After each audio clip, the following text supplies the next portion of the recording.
Okay, today we are talking about red bean, specifically red bean paste. It's one of my favorite flavors or desserts or whatever you want to call it since growing up. My dad would make daosago, which is like a sticky rice cake with red bean paste inside, and I grew up thinking that was like Chinese chocolate cake. And we would be able to have that for breakfast, and I thought, oh, I'm so lucky I get to have chocolate cake for breakfast.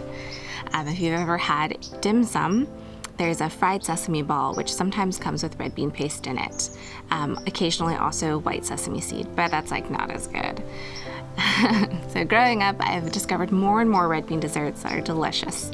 There's taiyaki, there's the oyaki snack we made, and the ultimate daifuku mochi. There's basically no end to what you can put red bean paste in it. So there's really no excuses for not giving it a try.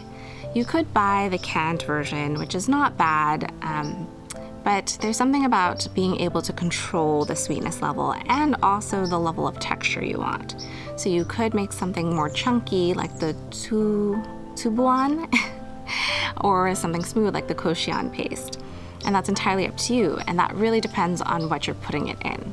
So today we're gonna go over how to make your own red bean paste from scratch. Let's go.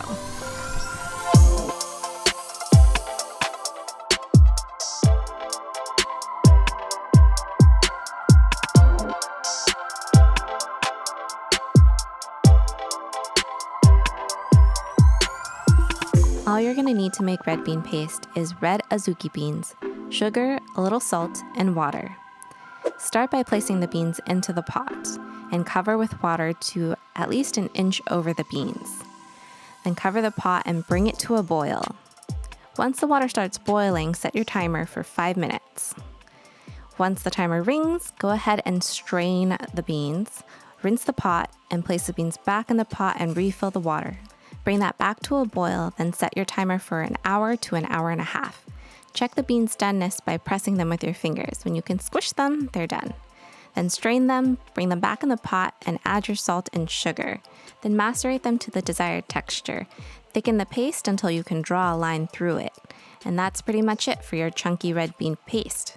For smooth red bean paste, go ahead and puree it using a food processor or a blender.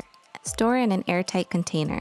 Depending on the amount of sugar you used, it should last about 2 weeks in the fridge or 2 months in the freezer.